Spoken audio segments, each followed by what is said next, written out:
Nehemías, capítulo 1.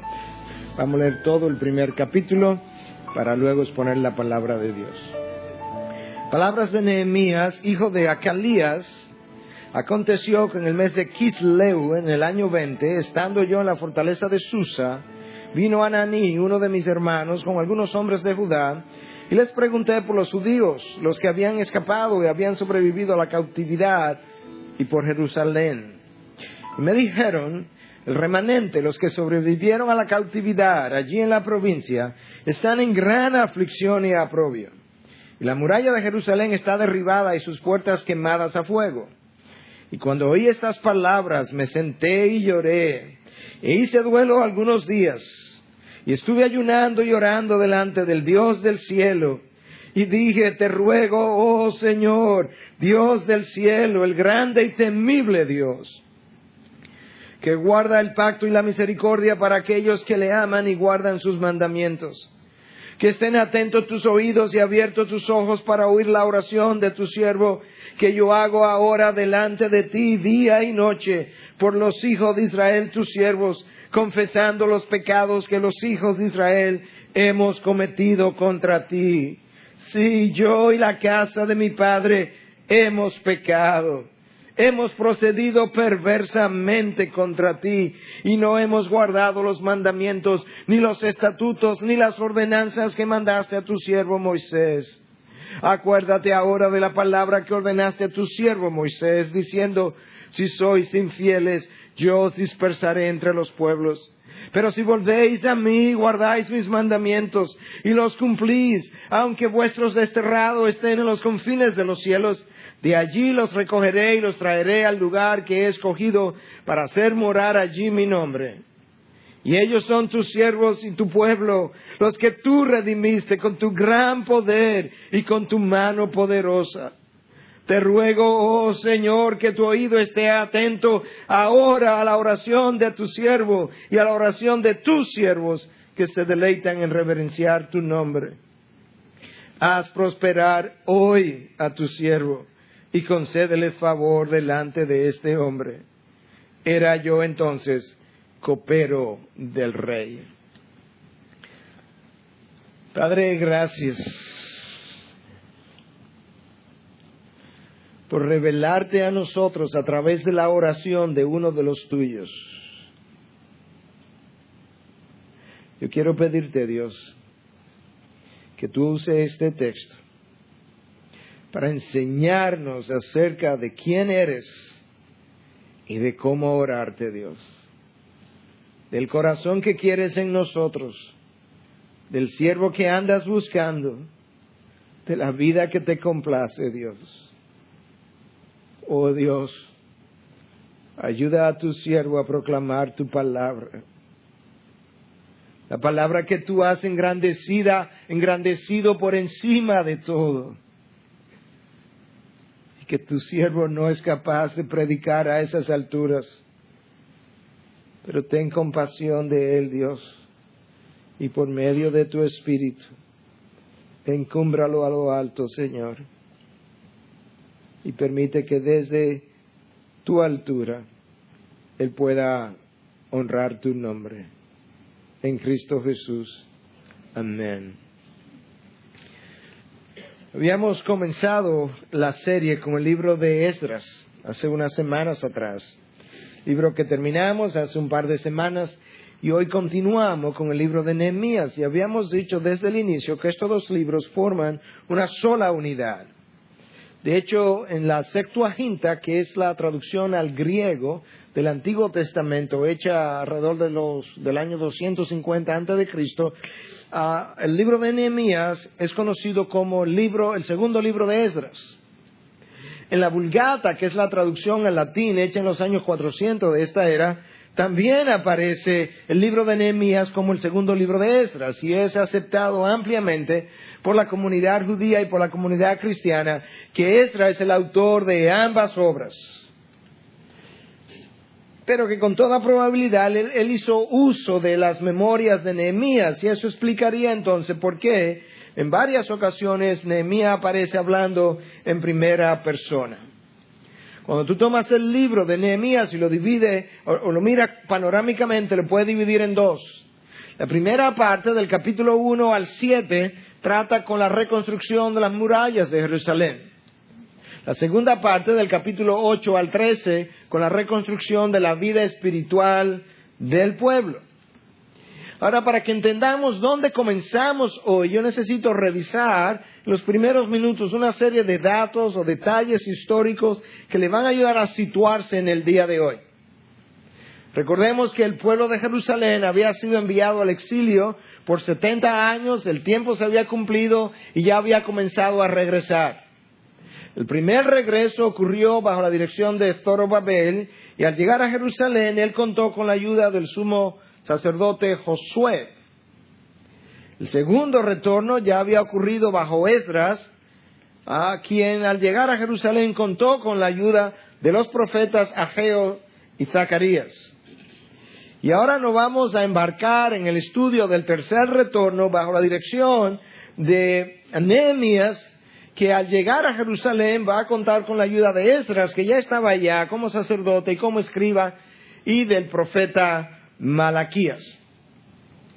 Ahora, del punto de vista de los reyes que hemos visto, para que entiendas ahora el rey bajo el cual Nehemías va a hacer todo lo que va a hacer, nosotros hemos hablado de 4 reyes: Ciro, Darío, Asuero o Jerjes y Artajerjes.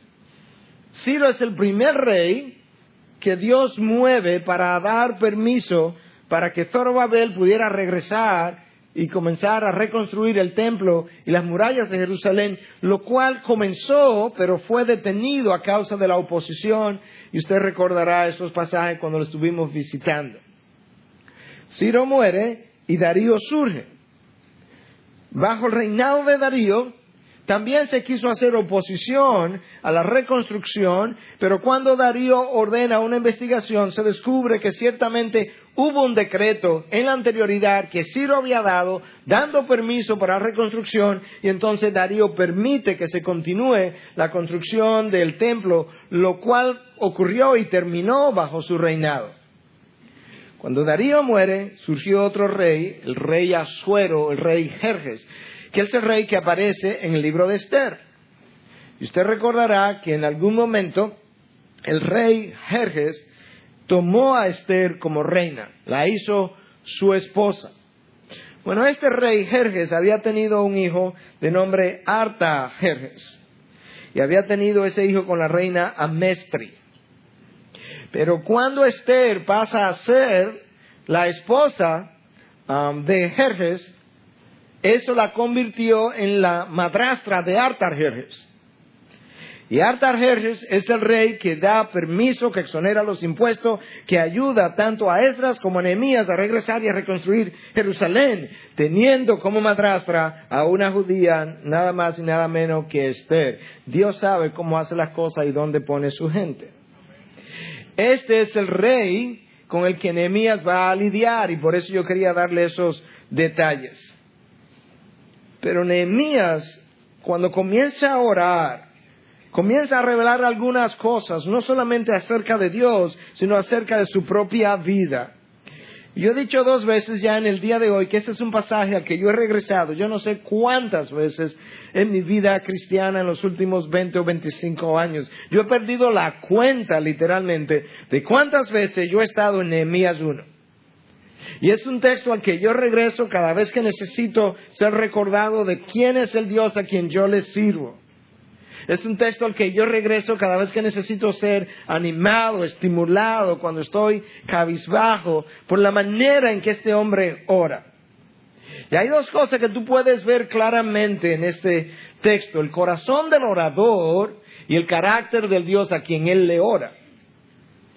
Y estuve tentado a, una vez más, revisar el carácter de ese Dios, pero como lo hicimos en Esdras 1, decidí tomarme el resto del tiempo para ver el corazón de un hombre que conoce a su Dios y cómo ora este hombre.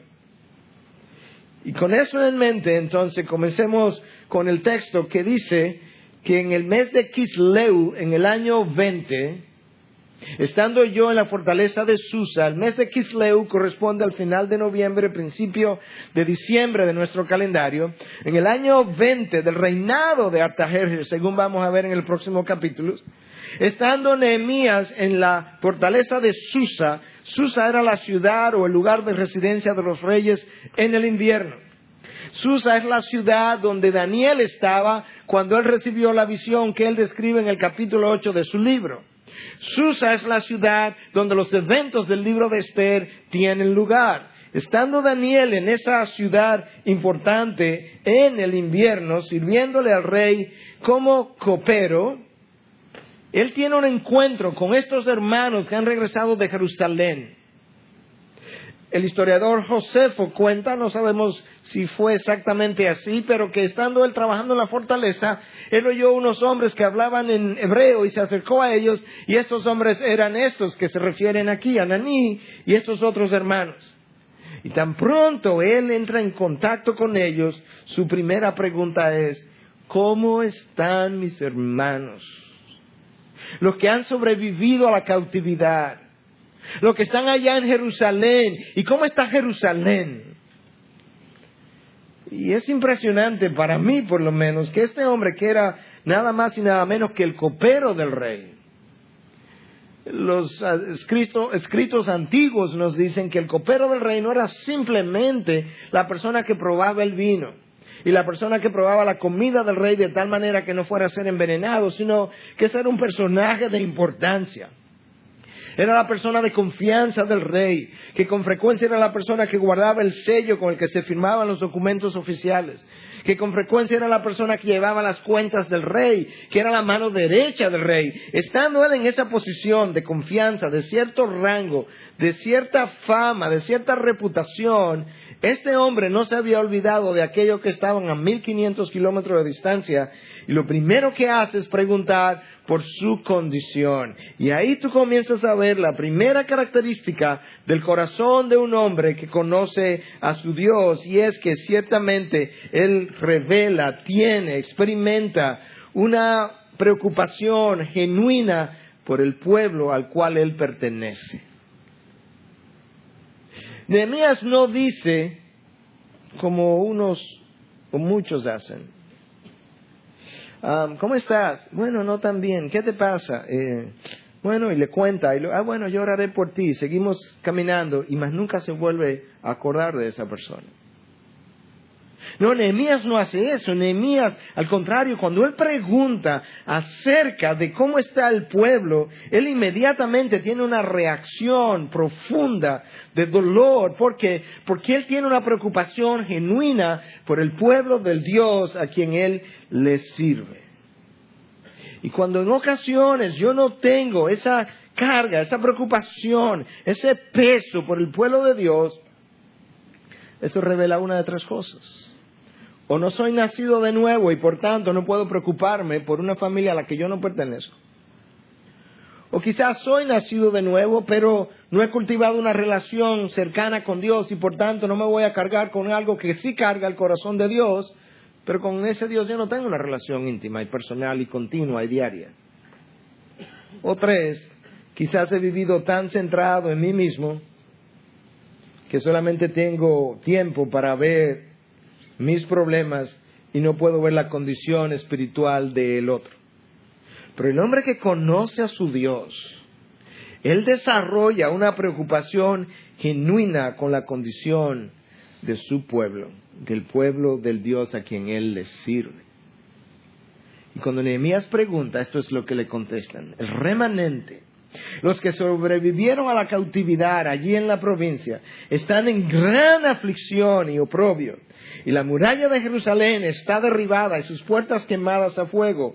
Y cuando oí estas palabras, me senté y lloré, e hice duelo algunos días, y estuve ayunando y orando delante del Dios del cielo. Una vez más, Nehemías no se limitó a decir: así yo oraré por ellos. Bueno, ellos están en malas condiciones, pero es causa de su pecado. Bueno, lamentablemente esa es su culpa, las consecuencias del pecado. No, este hombre tiene una reacción inmediata de duelo, de llanto, de dolor, que lo lleva a orar y a ayunar. Daniel hace exactamente lo mismo. Cuando él piensa en su pueblo y escucha acerca de su pueblo, él hizo duelo por 3 semanas. Porque esa es la condición del corazón de un hombre que ciertamente conoce a su Dios. Ahora, no creemos que Nehemías está llorando por unas murallas que fueron destruidas hace 140 años atrás por Nabucodonosor. No es exactamente eso. Es que él sabe que Zorobabel regresó hace 90 a 100 años, Esdras regresó hace 13 años, y un siglo después, cuando él quiere regresar, el pueblo todavía permanece en oprobio, en aflicción, y las murallas sin construir, y eso le duele y carga su corazón. Y él está preocupado con la condición espiritual del pueblo, porque cuando ciertamente tú conoces a tu Dios, no solamente tú tienes una preocupación genuina por el pueblo, tú sientes el dolor del pecado del pueblo. Y tú ves eso en esta oración de Jeremías, tú ves eso en la manera en cómo él reacciona. Tan pronto él recibió la noticia, él comenzó a orar, a ayunar. Él supo qué hacer. Él no fue paralizado por su dolor, porque si hay algo que sabemos de aquellos que verdaderamente conocen a Dios, es que ellos no son paralizados por sus circunstancias. Su vida de oración no se enfría cuando las presiones aumentan. Su vida de oración no entra en un invernadero cuando él está en dificultad, en depresión, en tristeza. No, al contrario, su vida de oración se fortalece, se crece. Entra en intimidad más continua en la medida en que él experimenta las tribulaciones. Tú encuentras a Job de rodillas cuando sus 10 hijos le anuncian que sus 10 hijos murieron. Job no dice, ¿cómo estás, Job? Aquí, ¿estás orando? No, porque imagínate con esta tristeza. No, tú lo encuentras de rodillas. Tú encuentras a Daniel de rodillas en la tribulación. Tú encuentras a Esdras, tú encuentras a Nehemías, tú encuentras al Señor Jesús de rodillas ante la cruz, en el huerto de Getsemaní, ante la prueba. Cuando estos hombres experimentan tribulación, ellos saben qué hacer, ellos saben dónde ir, y ellos saben en qué posición estar, de rodillas. Cuando la persona experimenta un enfriamiento de su vida de oración, producto de las dificultades, hay nueva vez una de 3 posibilidades. O él no conoce a su Dios, él no ha nacido de nuevo, por tanto él no puede tener eso en la dificultad. O él nació de nuevo, pero él no ha cultivado una relación, ni ha cultivado una vida de oración, y eso no va a comenzar ahora ante la prueba. O él ha vivido tan centrado en sí mismo que el tiempo que le queda libre solo le alcanza para quejarse de su Dios, de la vida, de los demás y de lo que está ocurriendo. Solamente personas que no tienen una relación estrecha, íntima y que no conocen verdaderamente a su Dios, experimentan enfriamiento de su vida de oración ante la tribulación. Los demás tú lo encuentras como Nehemías de rodilla delante de su Dios y en medio del dolor. Ese hombre del que estamos hablando no solamente tiene una preocupación genuina por el pueblo y siente un dolor por la condición espiritual del pueblo, sino que es un hombre que no es paralizado por las circunstancias en las que él se encuentra, y él sabe mantener una comunión estrecha con su Dios todo el tiempo.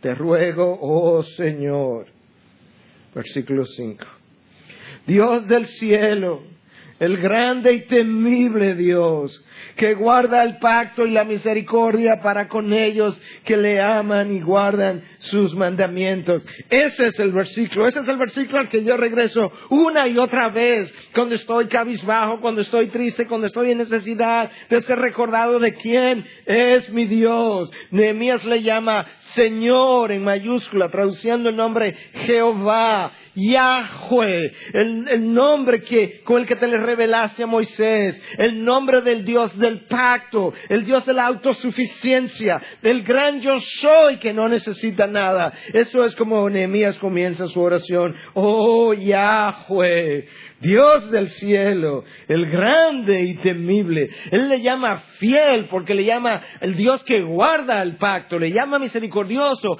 el Dios que guarda la misericordia con los que te aman. Y tú sientes el corazón de este hombre palpitar en su oración. Jesús hizo lo mismo, oró de la misma manera. Cuando los discípulos se acercaron y le dijeron, Señor, enséñanos a orar, Él dice, Padre nuestro que estás en los cielos. Nehemías se llama Dios del cielo, exactamente lo mismo. Con otras palabras, santificado sea tu nombre, que es lo que Jesús está haciendo, proclamando el carácter, la santidad de su Padre. Y Nehemías dice de ese mismo Dios, que Él es el Dios grande, temible, pero lo que hace a Dios grande y temible es su santidad, que lo convierte en un fuego consumidor. Jesús ora de una manera, Nehemías ora de una manera similar. Jesús no ha llegado, Nehemías sabe cómo orar. ¿Sabes por qué? Porque cuando conoces a tu Dios, no necesitas hacer un curso para aprender a orar. Tus palabras reflejan el Dios a quien tú conoces. Y no importa cuán rudimentarias o sencillas sean tus palabras, ellas reflejan al Dios que has conocido. Dios grande, temible, que guarda el pacto, que guarda la misericordia. Yahweh. Tú sientes el corazón de Nehemías. Ese es un hombre preocupado por el pueblo de Dios, que siente el dolor por su condición espiritual, que no es paralizado por su circunstancia. Es un hombre que cuando ora de una manera conmovedora y revela la grandeza del Dios a quien Él le sirve. Te ruego, escucha la intensidad de esto, te ruego que estén atentos tus oídos y abiertos tus ojos para oír la oración de tu siervo que yo hago ahora delante de ti, día y noche, por los hijos de Israel, tus siervos. Yo no sé si tú ves lo que yo veo, pero en estas palabras yo siento la certidumbre de un hombre que sabe que su Dios le va a escuchar y que le va a responder. Si hay algo que yo aprecio de los salmistas en cada salmo, es que tú puedes sentir el corazón del salmista, y estos son hombres que escribieron con la certidumbre de que el Dios a quien ellos escribían era un Dios que le oía y le respondía. Tenían certeza. Si hay algo que confunde a Job en un momento dado, es que Job es uno de estos salmistas, si tú quieres. Él escribe, él cree en un Dios que le va a escuchar, le va a responder. Él sabe, él dice, yo sé que mi Redentor vive. Lo extraño es que no me ha hablado, porque eso no es característico de mi Dios. Él me va a responder. Él tiene certidumbre de ese Dios. Y Nehemías, yo siento eso cuando dice, que estén atentos tus oídos y abiertos tus ojos para oír la oración de tu siervo, que yo hago ahora, que me responda ahora, Dios. Esta gente conocía al Dios con el que se relacionaba. No hay lugar en la vida de estos hombres para el cuestionamiento, la duda, la inseguridad, la desconfianza en la fidelidad de Dios. No es parte de la vida y la experiencia y el testimonio y el legado de la vida de estos hombres. Nunca, jamás. Escucha la seguridad ahora. Estén atentos tus oídos y abiertos tus ojos para oír la oración de tu siervo. Hay una intensidad, hay un sentido de urgencia. Que yo hago ahora delante de ti, día y noche. Eso es intensidad. Eso es urgencia. Y si hay algo que caracteriza a estos hombres que caminan con Dios, es su sentido de urgencia y su sentido de intensidad al vivir la vida reflejada al orarle a Dios. Tú encuentras todo eso en Nehemías. Tú encuentras todo eso en un solo corazón. Un hombre preocupado por el pueblo, un hombre en dolor por el pecado, en la condición del pueblo, un hombre que cuando habla con Dios expresa seguridad en ese Dios, un Dios que cuando habla con Dios lo hace de una manera intensa, con un sentido de urgencia, y que cuando le habla a Dios, lo hace de una manera que mueve el corazón de Dios. No es que obliga al corazón de Dios, pero Dios está tan complacido con su oración que su corazón es movido por sus palabras. Y Nehemías dice, al continuar, confesando los pecados que los hijos de Israel hemos cometido contra ti. Sí, yo y la casa de mi padre hemos pecado. Esto es extraordinario. Cuando Nehemías nació en Jerusalén y fue deportado muy joven, o nació en Babilonia después de la deportación. Pero en cualquiera de los dos casos, cuando Israel hereda la deportación, Nehemías es un niñito, o no había nacido, uno de esos dos casos. Y él dice, con relación a la deportación, sí, yo y la casa de mi padre hemos pecado contra ti. Él se apropia del pecado de sus padres, de su generación, de su comunidad. Si hay algo que el pueblo judío tuvo, yo creo que sigue teniendo de otra manera, pero lo sigue teniendo, y que la iglesia de hoy no tiene, es un sentido de comunidad. El pecado tuyo es mi pecado, mi bendición es tu bendición, tu invitado es mi invitado. Y literalmente era así. Cuando yo recibía un invitado a mi casa, todo el pueblo alrededor entendía que ellos tenían que al mismo tiempo atender a mi invitado porque era invitado de la comunidad, el sentido de pertenencia. Eso es lo que hace que Isaías pueda apropiarse del pecado del pueblo, Daniel también, Nehemías también, y orar de una manera similar.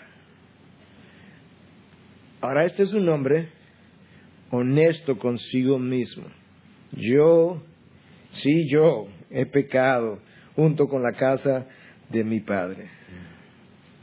Y cuando comienza a hablar de su pecado, él lo hace de una manera que nadie hace. Yo conversaba con alguien esta semana y diciéndole que iba a predicar sobre este texto, le decía, ¿cuándo fue la última vez que tú oíste a alguien orar de esta manera? Yo te lo voy a leer en un segundito. Y esa persona decía, no, nunca, exactamente nunca. Porque cuando Nehemías dice, sí, yo y la casa de mi padre hemos pecado, escucha lo próximo que él dice, hemos procedido perversamente contra ti. ¿Cuándo fue la última vez que tú escuchaste a alguien o a ti mismo decirle a Dios con relación a tu pecado, esto es perverso? No lo hacemos porque como no hemos visto la santidad de Dios como realmente lo es, tampoco vemos el pecado nuestro por lo malvado que es. Podemos cantar como cantamos hace un rato, de tu amor y tu gracia que cubren toda mi maldad, y lo cantamos y le pasamos por alto y ni nos percatamos de lo que cantamos. En el primer culto, cuando yo canté esa oración de que tu amor y tu gracia cubren toda mi maldad, yo tuve que hacer un esfuerzo extraordinario para no llorar, porque ciertamente es así, es la maldad del hombre que ha sido cubierta por la gracia y por el amor de Dios. No es simplemente mi pecado, es lo perverso de mi pecado que ha costado esa sangre. Por eso el precio ha sido tan alto y tan caro, pagado en la cruz. Wow. Y sabes qué, si tú nunca has visto tu pecado como perverso, tú nunca has visto tu pecado. Y si tú nunca has visto tu pecado, hay una de tres posibilidades.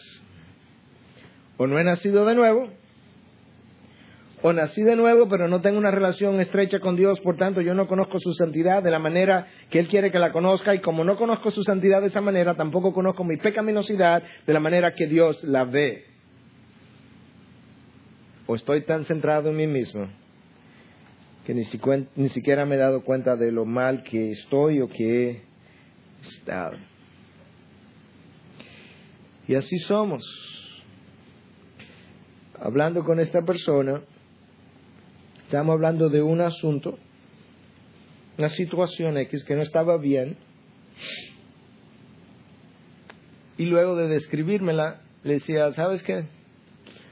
La situación ni siquiera es el problema. Permíteme decirte de corazón. ¿Dónde está el problema?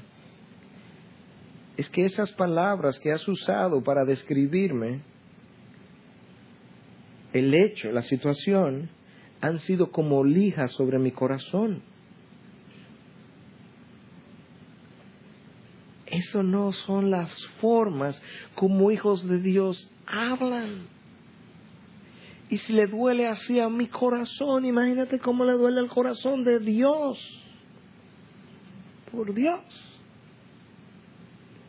Pero no nos percatamos ni siquiera de cómo nuestras formas de hablar son así de perversas. Eso no es de una persona. Si me escucha, por favor, eso es de una gran mayoría del pueblo de Dios. Pero el hombre que conoce a su Dios, él muestra en primer lugar esa preocupación genuina de que hablamos. Él tiene un dolor espiritual por el pecado del pueblo. Él proclama la grandeza de Dios cuando ora. Él ora con reverencia, pero él tiene certidumbre al orar. Hay una intensidad y un sentido de urgencia en sus palabras. Él sabe cómo conversar con Dios en medio de la tribulación, y él sabe cómo hacerlo de una forma que mueva el corazón de Dios, reverentemente hablando. Y ese hombre conoce su pecado, y mientras más conoce a Dios, más perverso le luce su pecado a sus propios ojos. Y yo no sé si tú has estado ahí, pero yo he estado ahí. Y cuando tú lo ves por primera vez, es como si hubiesen cogido una daga y te atravesaran. Es así de doloroso. Pero es así de bueno. Porque hasta que eso no ocurra, yo voy a continuar incurriendo en el mismo pecado una y otra vez. Es la realización, la realidad de lo perverso de mi pecado que hace que yo no quiera volver ahí, porque ahora me resulta, wow. Nehemías conoce su pecado y el pecado del pueblo. Él le llama perverso. Hemos actuado perversamente contra ti. ¿Y qué es lo que ha pasado, Nehemías, que es tan perverso? Él lo dice: no hemos guardado tus mandamientos, ni los estatutos, ni las ordenanzas que mandaste a tu siervo Moisés. Cosa que el pueblo de Dios hace continuamente, que no obedece. Y Nehemías dice: eso es perversidad. Wow. Acuérdate ahora de la palabra que ordenaste a tu siervo Moisés, diciendo: si sois infieles, yo os dispersaré entre los pueblos. Pero si volvéis a mí y guardáis mis mandamientos y los cumplís, aunque vuestros desterrados estén en los confines de los cielos, de allí los recogeré y los traeré al lugar que he escogido para hacer morar allí mi nombre. Nehemías cita de Levítico 26, 33 al 45 y de Deuteronomio 4, 25 al 31 de una manera abierta, con cierta libertad. Pero lo que él está haciendo, él ha tomado las palabras de Dios y se las ha devuelto a Dios. Él está recordando a Dios sus propias palabras. Ahora, cuando Nehemías hace eso, porque no quiero que me malentiendas, Nehemías no está tratando de decirle a Dios: como se te han olvidado tus palabras, yo te las voy a recordar. No, esa no es la manera, ni la forma, ni la motivación. Nehemías tampoco le está diciendo a Dios: tú estás obligado a cumplir lo que tú has dicho. No, eso no es lo que Nehemías está haciendo. Lo que Nehemías está haciendo es algo que el apóstol Juan nos enseñó posteriormente. Y es que si pedimos cualquier cosa según su voluntad, Él nos oye. 1 de Juan 5:14. La oración más poderosa, la oración más efectiva, la oración que garantiza los resultados, la oración que toma las palabras de Dios y se la devuelve a Dios. Porque Dios está comprometido con su palabra. Y esa es la oración más efectiva.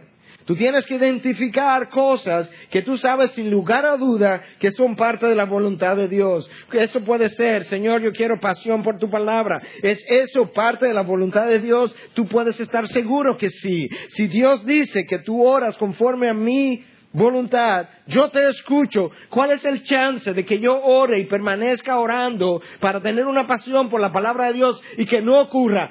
Cero. Dios se comprometió a responder a su palabra. ¿Y por qué no está ocurriendo? Porque se lo pide tan ocasionalmente. Se lo pide tan superficialmente, tan bacanamente, chabacanamente, que Dios nos responde. Pero cada vez que nosotros oramos la palabra de Dios conforme a su voluntad, tenemos garantía de que Él nos escuchará. Eso es lo que Nehemías está haciendo, devolviéndole a Dios su palabra. Y entonces, por eso Nehemías le dice: acuérdate ahora de la palabra que ordenaste a tu siervo, de que si sois infieles tú lo dispersarías. Pero acuérdate, oh Dios, que tú dijiste que si ellos estaban desterrados, pero volvían a ti, tú los ibas a recoger. Y entonces le dice: ellos son tus siervos y tu pueblo, los que tú redimiste con tu gran poder y con tu mano poderosa. ¿Qué es lo que Nehemías está haciendo? Nehemías le dice: Dios, tú eres su redentor, tú eres quien le has librado. Y si tú eres su redentor, yo sé que ellos están en tu corazón. Y como están en tu corazón, tú lo has puesto en mi corazón. Y yo te estoy orando por el pueblo de tu corazón. Tú lo redimiste. Son tu pueblo. Son tus siervos. Tú vas a escuchar esto porque al fin de cuentas, tú lo pusiste en mi corazón porque ellos están en el tuyo primero. El hombre que conoce a Dios de esa manera, el hombre que conoce la palabra de Dios, tú tienes que conocer la palabra de Dios para devolvérsela a Dios, si no, no se la puede devolver. El hombre que conoce la palabra de Dios de corazón y no simplemente cerebral, de manera cerebral, él tiene un camino íntimo con Dios y una vida de oración poderosa. Te ruego, termina el texto: oh Señor, que tu oído esté atento ahora a la oración de tu siervo y a la oración de tus siervos. Escucha lo que Nehemías está a punto de hacer. Él está diciendo una vez más con intensidad a Dios: te ruego, oh Señor, que tu oído esté atento ahora. Ahora cuenta para siempre, Dios. Ahora, está atento a lo que te voy a decir. Escucha ahora a la oración de tu siervo y a la oración de tus siervos. Pero nota cómo Nehemías califica a los siervos de quienes él está hablando a Dios. Él está diciendo: Dios, yo no te estoy diciendo que escuche la oración de siervos que de vez en cuando se acuerdan de ti. Yo no te estoy diciendo que escuche la oración de personas que dicen ser tu siervo, pero cuyo testimonio no es tan santo como tú quieres. Yo te estoy hablando de siervos que se deleitan en reverenciar tu nombre. ¡Wow! Escucha la oración de tu siervo y la oración de tus siervos. Yo no soy el único, Dios, pero escucha qué clase de siervos son estos, que se deleitan en reverenciar tu nombre. Lo que te estamos orando, Dios, primero, antes que nada, no es ni siquiera para beneficio del pueblo, eso es secundario. Es que queremos la gloria de tu nombre, y el pueblo en aflicción y oprobio, si es tu pueblo, no puede representarte dignamente ante las naciones, y tu nombre está por el suelo. Nosotros no solamente reverenciamos tu nombre, Dios, nos deleitamos en reverenciarlo. Levanta tu nombre, Dios, y con ello levanta a tu pueblo. ¡Wow! ¿Cómo vas a decir si Dios se deleita en esa oración? Haz prosperar hoy a tu siervo, intensidad, urgencia. Escucha ahora, prospera a tu siervo hoy. No mañana, Dios. Hoy, escúchame, Dios, escúchame hoy. Hoy cuenta para siempre, Dios. Y concédele favor delante de este hombre. Nadie se refería al rey como este hombre, y mucho menos su copero. Pero cuando tú estás delante del Rey de Reyes, Artajerjes no es más que este hombre. Yo creo que él está puesto en buen lugar, porque él sabe por qué se refirió a Artajerjes como este hombre. Nehemías no está diciendo que él tiene mérito para que le escuche, ni que él tiene el derecho. Nehemías le está diciendo: no, Dios, tú sabes que nos deleitamos en que tu nombre sea reverenciado. Haz esto por tu pueblo para que tu nombre sea levantado. El hombre que conoce a su Dios. No solamente se preocupa por el pueblo de ese Dios, siente dolor por su condición espiritual, proclama la grandeza de ese Dios, tiene reverencia y seguridad al orarle a Dios, conociendo que le responderá. No solamente tiene intensidad y urgencia en sus palabras, no solamente sabe conversar con Dios de una manera que mueva su corazón, no es solamente un hombre que conoce su pecado y mientras más conoce a Dios, más perverso le luce su pecado, pero es un hombre que conoce la palabra de Dios y por eso se la puede devolver a Dios. Y es un hombre finalmente que se deleita en reverenciar el nombre de Dios. Wow. Hermanos, ¿es esa la manera como vemos nuestro pecado como malvado y perverso? ¿Es esa la manera como oramos, donde mi preocupación primera es el carácter de Dios, la proclamación de sus atributos, las necesidades de los demás, el pueblo que está en aflicción y oprobio, y mis oraciones, en vez de estar llenas de mis necesidades, están llenas del carácter de Dios y llenas de las necesidades de los demás? ¿Es eso como oramos?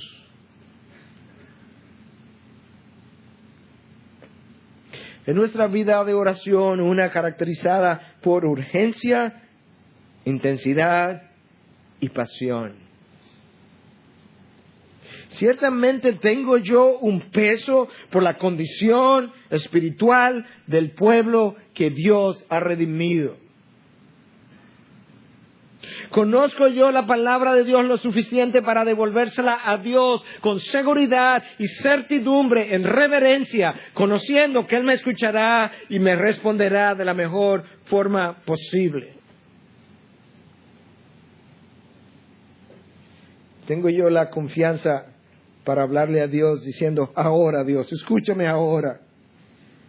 Que tus oídos estén abiertos, tus ojos abiertos, tu oído atento ahora. Tengo yo la suficiente intimidad con Dios para decirle: Dios, haz prosperar hoy a tu siervo delante de este hombre, porque delante de ti no es más que un simple hombre. Tengo yo la paciencia de Nehemías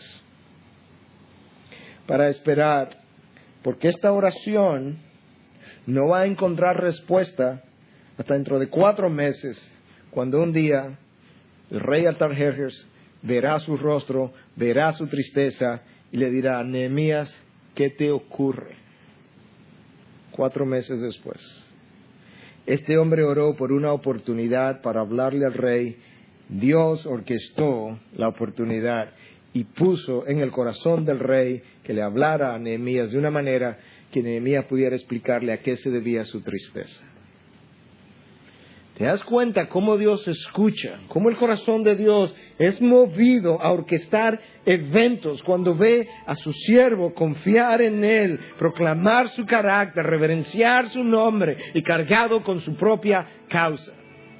No hay nada que complazca a Dios más que ver a uno de sus hijos cargado con la causa del pueblo de Dios por el cual Él derramó sangre.